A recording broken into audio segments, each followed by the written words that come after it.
तर तुम्हाला दाखवते आता. मी तर तिथनं आले तुम्हाला सांगत. तर ही बघा हे आमचं वर्ग होतं बरं का. हे सगळं वर्ग आता माझं पण काही एवढं आठवणीत राहिलं नाही. तर कधी पण चेंज व्हायचं म्हणजे इकडच्या वर्गात नाही आवडलं म्हणजे राहायचं आपलं. हॉस्टेल होतं ना त्याच्यामुळे राहायचं. कुणाला त्या वर्गात नाही आवडलं की ह्या वर्गात जायचं, ह्या वर्गात नाही आवडलं त्या वर्गात पेट्या घेऊन जायचं. झोपायला पण फिक्स जागा आणि झोपायला पण फिक्सच. कुणी कुणाच्या जागेवर झोपायचं नाही, कुणी कुणाच्या जागेवर पेट्या ठेवायचं नाही. तर अहो किती गवत झालंय तर तुम्हाला दाखवते. बघा हे आहे वर्ग आहे की नाही फळा. आणि कप्पा आहेत ना ह्यात आम्ही पेटे ठेवत होतो कप्प्यात. पण त्या कप्प्यासाठी इतकं भांडण प्रमाणाच्या बाहेर. तर आज किती गवत झालंय, बाबळ्या बिबळ्या उगवल्यात. तर ह्या आठवणी काढल्या मला तर रडायलाच येते. काय करा माझं लहानपण असं म्हणायचं थोडक्यात माझं लहानपणच गेलं ह्याच्यामध्ये. हे सगळं बघून असं वाटतंय कधी फळ्यावर आम्हीच लिहायचो सर यायच्या आधी इयत्ता पट सगळं हजार गैरहजर विषय दिनांक वार सगळं आम्ही काढायचो.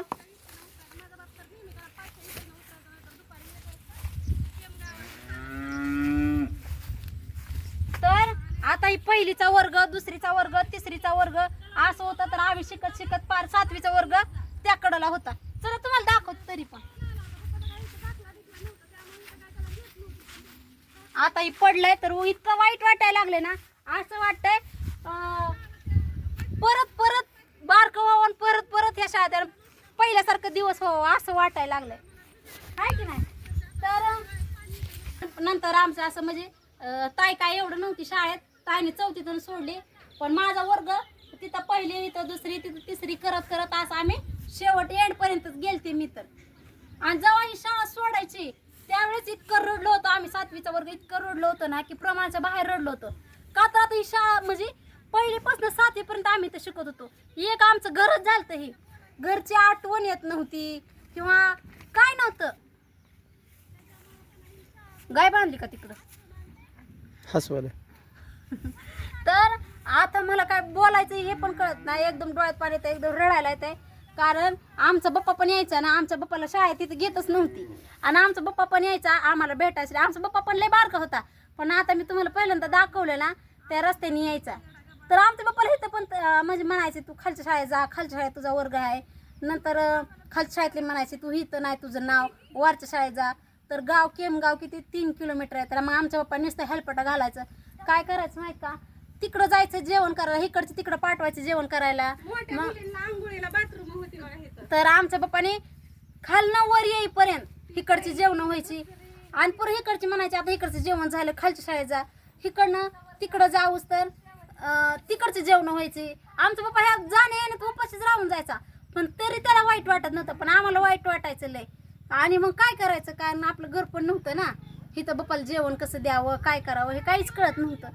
तरी पण आमचा बाप्पा हाल सोडत नव्हता, आम्हाला सोडतच नव्हता. आमच्या दादाने त्याला नव्हतं शाळेत टाकलं. मग तरी पण यायचा आमच्यासाठी यायचा हाय की ना. तर हे बघा झालं इथलं. तर तिकडं होतं आम्हाला. इकडं बघा तुम्हाला दाखवते. चला हा 10 मिनिटं लय झालं. इथपर्यंत वर्ग होतं. आता ती गेल्यात मोडून. तर इतकं म्हणजे असं इतकं वाईट वाटायला लागलं ना की पडकी शाळा आपण बघून लय वाईट वाटायला लागले. पडलेले असले तरी रडायला यायला लागले. ती फळा पिळा ती सगळं फिरसे आठवायला लागलंय. नव्हतं बघितलं अगं असं म्हणजे जाता येता बघितलेलं. पण कोण थांबणार, आम्ही 2 वेळेस गेलो इथनं. पण कोण थांबवणार, कोण आठवणी काढून देणार काहीच कळत नव्हतं. तर हे आमचा 7वीचा शेवटचा वर्ग. फक्त त्याची एकच भिंत राहिली आणि हा शेवटचा वर्ग. तिथं होता आम्हाला पाणी आंघोळीला म्हणा, कपडे धुवायला म्हणा, त्या टाकीत साठवायचं. सकाळी लय लवकर उठून इथं आंघोळ करायचे बाबा. गार पाणी पाट मुलींनी तर 5 वाजता उठायचं. लवकर उठून त्या टाकीत कधी भरलेलं पाणी, इतकं थंड पाणी, तरी पण करायचं आंघोळ कुडकुड करत. तर आता काय सगळं झोपायचेच. आणि बाथरूम आंघोळीला बांधलेली. पण ह्याच्यात तर झोपायचीच. शनिवार रविवार जमतच नसायचं. बघ ह्या टाकीच्या मागे, बाथरूमच्या मागे कुठे झोपायचं. सावली. आणि इथं वळीतच बदामाची झाडं होती. 7-8 बदामाची झाडं होती. आहे का नाही ताई? हे झाड पण अजून आहे तसं. काय म्हणतात ह्या झाडाला? असं होतं झाडाचं पान जरी तोडलं ना पिंपळाचं काहीतरी म्हणतात. नाही ते ह्याचं झाड आहे ते काय कशाचं काय असं ना, पण हे सरकारी झाड. थोडंसं बारकंसं होतं लावलं होतं आणि सगळ्यांना. ती झाड आणखी आहे तरी पण बरं का ही झाड आणखी आहे तिथं बोरीची झाडं होती तर त्या बोरीचा काटा काढायचा आणि एकमेकीचं नाक टोचवत बसायचं. नाक कान टोचवायची आणि तिकडं त्यातलंच माझं हे टोचवलेलं आहे. तिकडे हे लावलेलं ना त्याला ते हुलग मटकी कडधान्य लावलेलं हा, हे तर तर शाळा लावायचं सुटली आणि ह्याच्या कडेला लपून बसायचं असं आणि खायचं आणि असं बघायचं वाटतं कोण येतंय का कोण बघतंय का शेंगा आणायच्या मटकीच्या ती हुलग असतात ती आणायचं काय मूग मटकी काय पण चूर करायचं. आणि कोणीतरी एक जणीने बघितलंच असणार 100%. आणि सगळं रंगीबेरंगी नसतं कापडच सगळ्यांचे. बघा कोणी इथं भेट दिली असेल नसेल या शाळेतल्या पोरांना पण आम्ही तर आवर्जून भेट दिली बघा. बाकी काय सुद्धा नाही. आता ह्यो आणि video काय आमच्या हा, शाळेत जे जे आमचे व्हिडिओ बघत असतात ना आमच्या शाळेत ते जे व्हिडिओ बघतात ना त्यांच्यासाठी सुद्धा ही बघा आपली शाळा. आणि ह्या शाळेचं नाव काय होतं माहितीये का? प्राथमिक आश्रम शाळा केम, तालुका करमाळा, जिल्हा सोलापूर. आणि ह्या शाळेचं ही शाळा आता का नाही गावात गेलेली आहे आणि त्या शाळेचं नाव आता पडलंय त्या शाळेमध्ये का नाही म्हणजे मला छकुलीन ह्या गावी होतं. शाळेचा अनुभव घेतल्यामुळं आम्ही